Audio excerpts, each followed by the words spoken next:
Assalamualaikum warahmatullahi wabarakatuh. Nama saya Husnia Evisa Fitri, kelas A2, Prodi Akidah dan Filsafat Islam. Di sini saya akan sedikit menjelaskan tentang Torekot Syatariah, yang mana torekot ini masih ada hubungannya dengan Abdurrauf Asingkili yang pernah kita bahas di video sebelumnya. Jadi Abdurrauf Asingkili ini merupakan ulama yang paling sering dianggap sebagai otoritatif dalam menyebarkan tarekat Syatariah di wilayah Nusantara. Sebab hampir silsilah tarekat Syatariah bermuara kepada dirinya. Namun di sini saya akan lebih fokus pada penjelasan tentang sejarah dan ajaran dari tarekat Syatariah ini.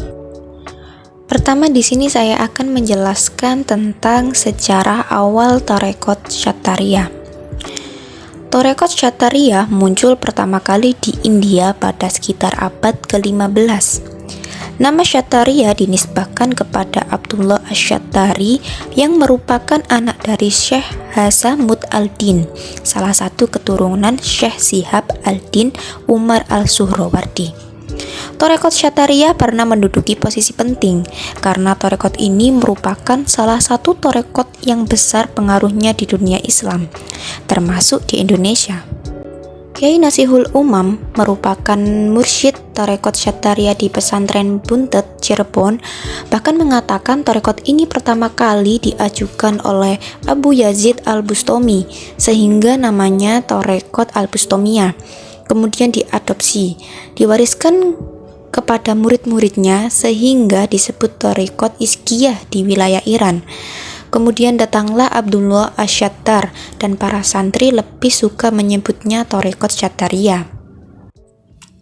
Perlu diketahui bahwa ada dua guru besar yang dijadikan sebagai penganut dalam torekot ini, yaitu Syekh Al-Asy'ari yang kemudian ke Mbah Kyai Anwaruddin, dan satunya yaitu Syekh Abdurrauf Asingkili yang kemudian turun ke Syekh Muhyi Pamijahan. Kedua guru besar ini memiliki perbedaan, yaitu pertama, Syekh Asy'ari yang lebih mengutamakan hal-hal bersifat syariat, yaitu seperti taklim, mengaji, dan zikir khofi seperti pondok pesantren Buntet di Cirebon lebih mengarah pada syariat. Menganutnya pada Syekh Al-Asy'ari dalam hal kewahdatul wujud dan ini tidak terlalu kentara. Yang kedua, Syekh Abdurrauf Asingkili. Hal ini lebih pada hal-hal yang hakikat sehingga kewahdatul wujudnya sangat kentara. Sebagai sebuah gerakan ekspansi keagamaan, Torekot Syatariah pada periode ini lebih diarahkan kepada perjuangan untuk meningkatkan nilai-nilai moral dan spiritual melalui penyebaran berbagai ajaran dalam Islam. Dalam usaha ini, Syekh Abdullah Asy-Syattar beserta para pengikutnya mengembangkan kecenderungan untuk menyesuaikan diri dengan tradisi atau ritual masyarakat setempat, yang saat itu masih banyak dipengaruhi oleh ajaran atau ritual Hindu. Sikap akomodatif para penganut tarekat Syatariah seperti ini lebih mudah perhatian kalangan non-muslim untuk memeluk ajaran Islam. Dan bahkan hal ini dianggap sebagai kunci sukses perkembangan ajaran Torekot Syatariah. Sepeninggal Abdullah Asy-Syattar, torekot ini lama-kelamaan kurang mendapat perhatian. Pengikutnya semakin berkurang sehingga seolah-olah torekot ini semakin merosot dan digantikan oleh torekot lain. 2 dekade kemudian, torekot ini dihidupkan kembali dan diperluaskan oleh para murid-muridnya. Salah seorang murid yang paling berperan dalam mengembangkan dan menjadikan Syatariah sebagai satu torekot yang independen atau berdiri sendiri adalah Muhammad Gauts.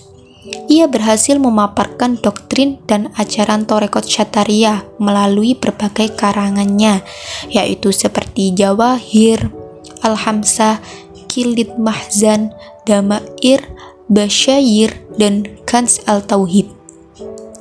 sehingga dapat dipastikan bahwa kitab ini memuat sejumlah doktrin dan rumusan penting yang berkaitan dengan Tarekat Syatariah pada periode awal pertumbuhannya di India.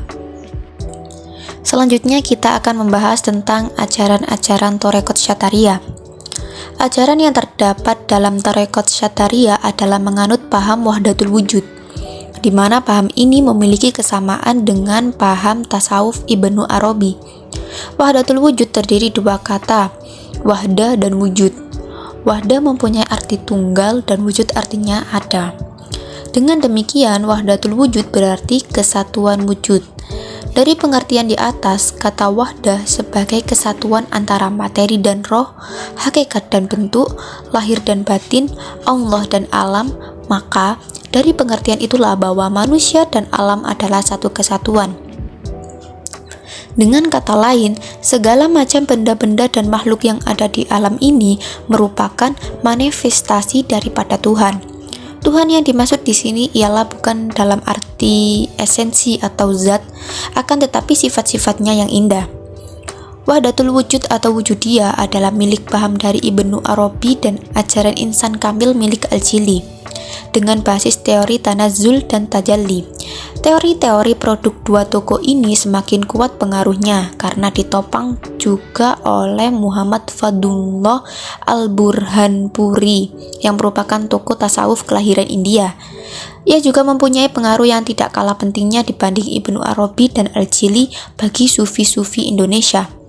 Hal ini disebabkan oleh buku Tuhfah karya Al-Burhanpuri yang masuk dan dipelajari oleh para sufi Indonesia.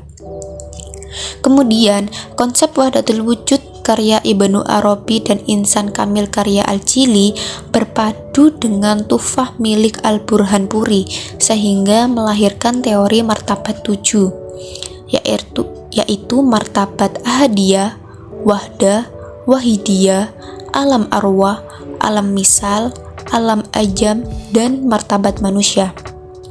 Tiga martabat pertama adalah martabat ketuhanan yang mengacu pada satu wujud hakikat yang dapat dipandang dalam tiga macam martabat. 4 martabat selanjutnya adalah martabat alam atau wujud bayangan yang dapat dibagi ke dalam 4 tingkatan wujud yang berbeda. Ajaran Tarekat Syatariah yang selanjutnya adalah talqin. Talqin adalah langkah yang harus dilakukan terlebih dahulu sebelum seseorang dibaiat menjadi anggota Tarekat dalam menjalani dunia Tarekat. Menurut Al-Qusosi, di antara tata cara talqin adalah calon murid terlebih dahulu menginap di tempat tertentu yang ditunjuk oleh syekhnya selama 3 malam dan dalam keadaan suci atau memiliki wudhu. Setiap malamnya ia harus melaksanakan sholat sunnah sebanyak 6 rakaat dengan 3 kali salam. Dan ajaran yang terakhir adalah baiat. Setelah menjalani talqin, hal yang harus ditempuh oleh seseorang yang akan menjadi murid adalah dibaiat.